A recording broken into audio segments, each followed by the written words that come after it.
Right people, welcome to another episode of Latif's Inspired. Today we're cooking a mutton or lamb with butternut squash. Now this, let me show you, let's check that out. Yep.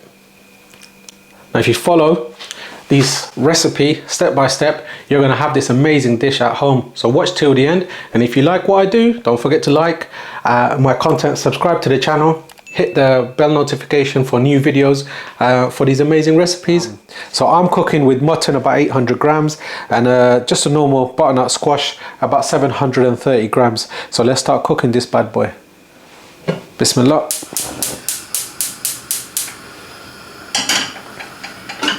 Four tablespoons of oil. Waited for a couple of minutes for the oil to heat up. Now this is the Bangladeshi 5 spice, which is the 5 Phoron.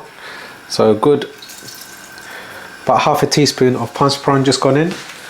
2 Tezpata, which is the Bangladeshi bay leaf.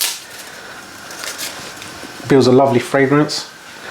2 cinnamon sticks. It's the usual suspects. Some cardamom. 1, 2, 3, 4, 5. There you go. 140 grams of onion. Bismillah.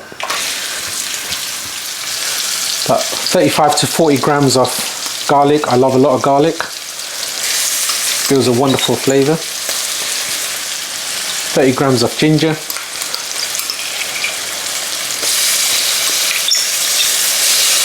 Try to use fresh rather than the ones you can buy as a paste these days. Salt. About a good 1.5 teaspoons of salt. Salt to taste, you can put more or less. 1.5 with about 800 grams of the lamb or the mutton with the butternut squash should be fine. You can always add a little bit more.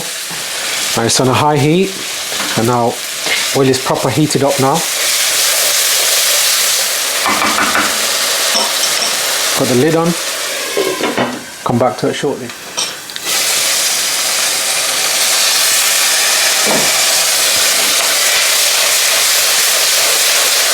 Oh, that fragrance is beautiful. That lovely ginger and garlic on that fried onion flavor is amazing. Put this a little bit down to a medium heat. Now we just want that rawness, and that when it fries up, that ginger and garlic and the onions, it just builds a lovely flavor. Some people just stick in the meat and everything at the same time, boil the meat and then do the cooking. But I just like this extra little step. This is amazing. Builds a fantastic flavor. Everyone uses the same ingredients, but it's all about putting the ingredients together and treating each ingredient with a bit of respect. There you go. Give this at least a good 5 minutes to soften up. Wonderful. Right people, it's been a good 5 minutes. The ginger and garlic onion caramelized wonderfully, as you can see there. Cooking on a medium heat. Now add the meat.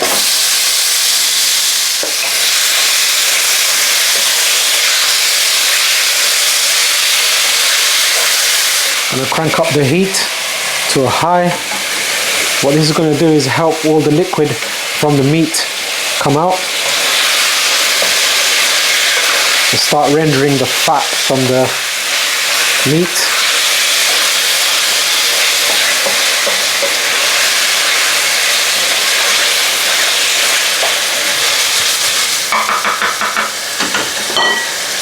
Put a lid on and we'll come back to it in a good 5 minutes to check up on it.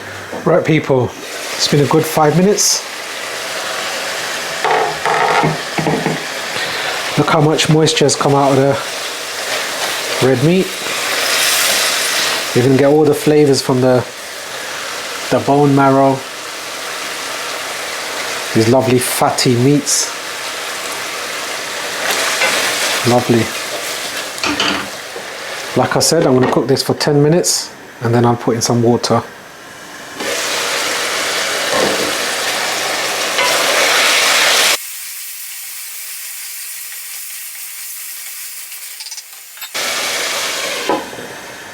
Right people, it's been good 10 minutes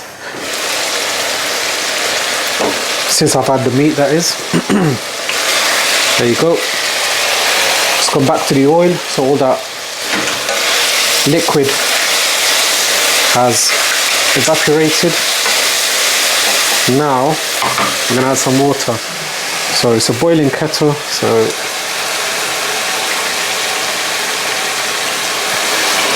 250 ml.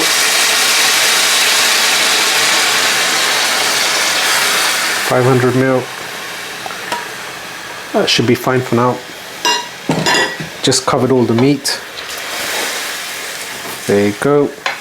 Now all we want now is for the mutton just to become nice and soft and cooked. So this process can take half an hour, 40 minutes. So put it on a medium gas. There we go. And we'll come back to it in half an hour, and after 10 minutes we'll have a little look anyway. So let that simmer away, soften up all the meat before the next process. Right people, it's been a good 20 minutes or so.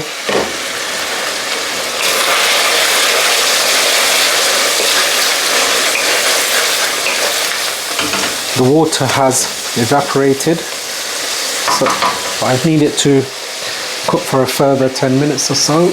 So all I'm going to do, nice and simple, oopsie, let's add a cup of water and let it cook for a further 10 minutes or so. I'm going to crank up the heat a little bit more, and I'll come back to it in about 10 minutes. Right people, it's been a further 12 minutes or so since I've added that water. There you go. It's evaporated. There you go, you can see the oils. So basically, since I've added the water to the meat, that's been cooking away for a good half an hour. Now put the heat to a medium. Now we're going to add some beautiful spices. So half a teaspoon turmeric powder. Wonderful.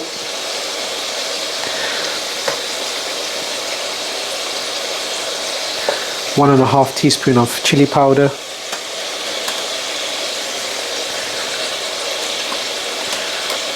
2 teaspoon of coriander powder. 1 teaspoon of cumin powder.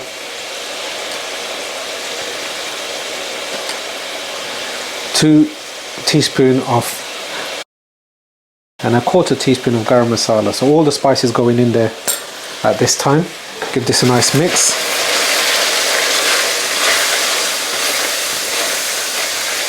This is a traditional Bangladeshi style of cooking. So authentic Bangladeshi, they don't really use tomatoes, but as a British Asian cook with loads of influence from Pakistan, India, etc., I add a lot of tomato, yogurts and so on in my cooking. But this is a proper Bengali style, home style dish. So I'm making it authentic Bangladeshi style. So that's all the spices go in. Look at that beautiful colour. Amazing. So we're going to let that masala and everything cook for about 5 minutes or so on a medium low gas. Let all the spices penetrate the meat and we'll come back to it shortly.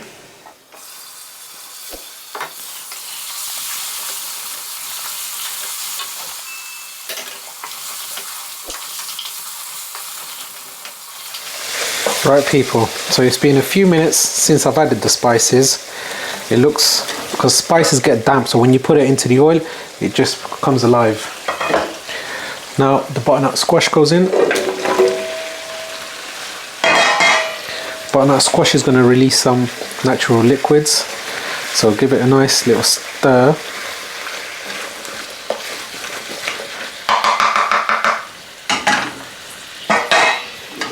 Put the heat up to a medium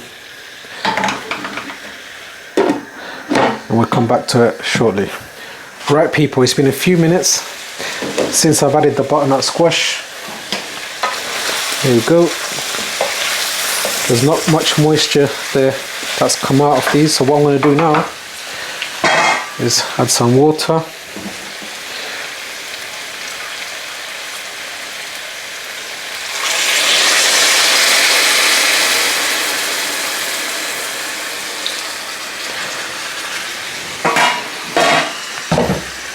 2 cups of water gone in there. Give it a nice little mix. Put a lid on, medium gas, and we'll come back to it until it's cooked. Right people, it's been a good 10 minutes since I've added the actual butternut squash, because the butternut squash can be a bit sweet, so I'm just adding 1, 2, 3, 4, 5, 6 green chilies. It's looking wonderful.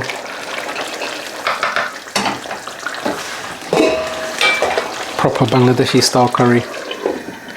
We'll come back to it shortly. All I'm waiting for is the butternut squash just to be cooked enough, and then it's ready to be served. Right people, since I've added that boiling water, it's been a good 15 minutes, and I can see the butternut squash is ready. There you go.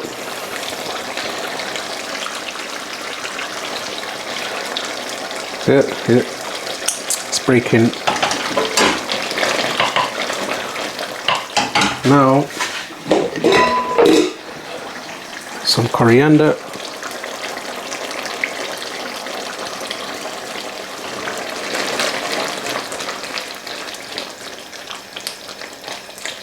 Turn the gas off. Let it sit there for about 5 minutes so it just relaxes and the butternut squash just softens up before we serve it. Beautiful. Right people, let's start serving. Wow. Wow. Beautiful.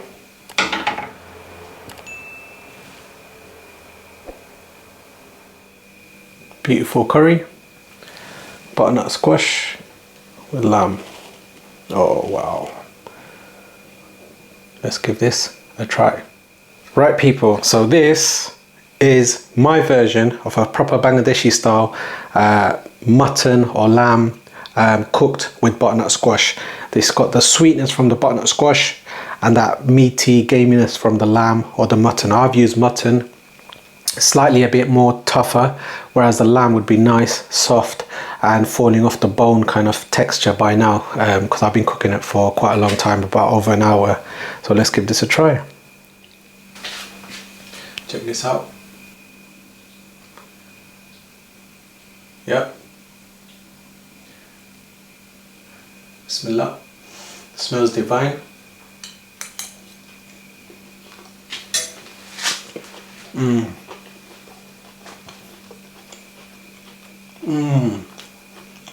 Wow. This is delicious.